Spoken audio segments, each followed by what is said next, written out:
I've experienced from people in the pews a lot of love and support, especially during these days.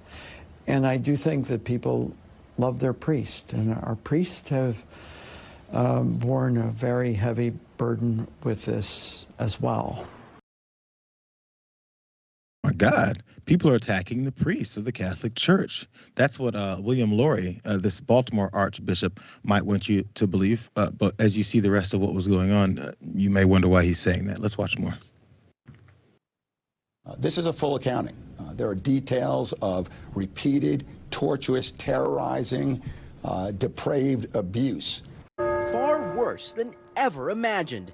New and harrowing details following a 4-year investigation into Maryland's Catholic Church, now revealing the scope of sex abuse and torture going back 80 years. Today, certainly in Maryland, is a day of reckoning. The revelations in the middle of Holy Week coming in the form of a heavily redacted 463-page report by the Maryland Attorney General's office. Yet it still details how 156 clergy and other church officials throughout the Archdiocese of Baltimore tormented more than 600 children from the 1940s to 2002.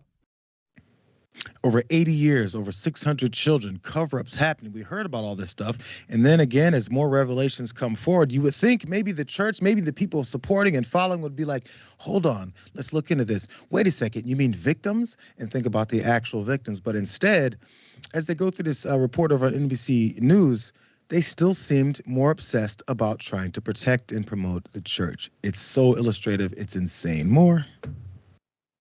That has weakened some people's faith. And I think we have to recognize that's what scandal does.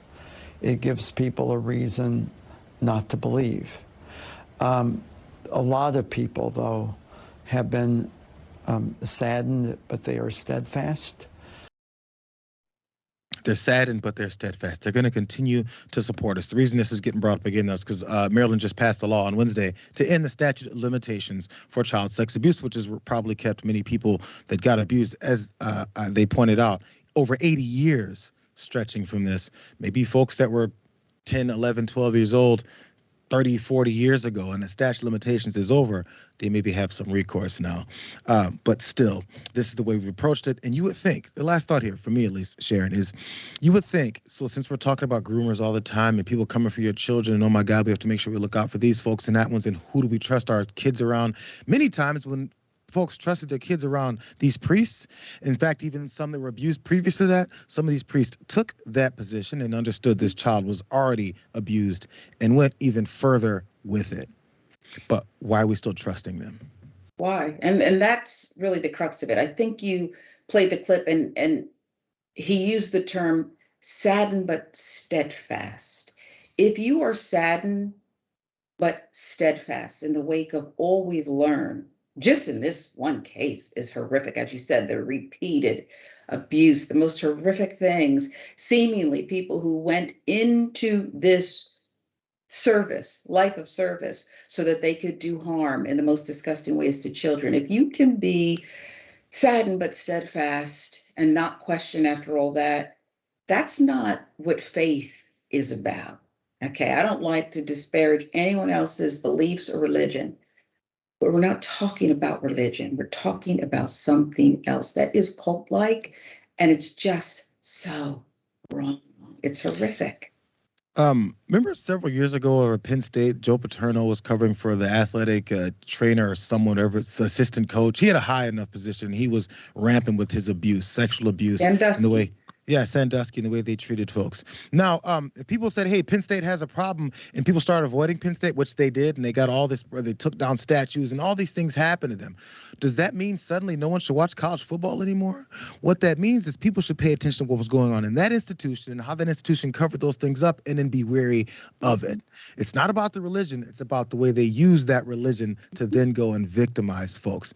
And as you pointed out, when are we going to start protecting them? The reasons why people still listen to the folks who protect them is because the folks that are many times elected offices or even pundits say things like this. Let's go to this last side.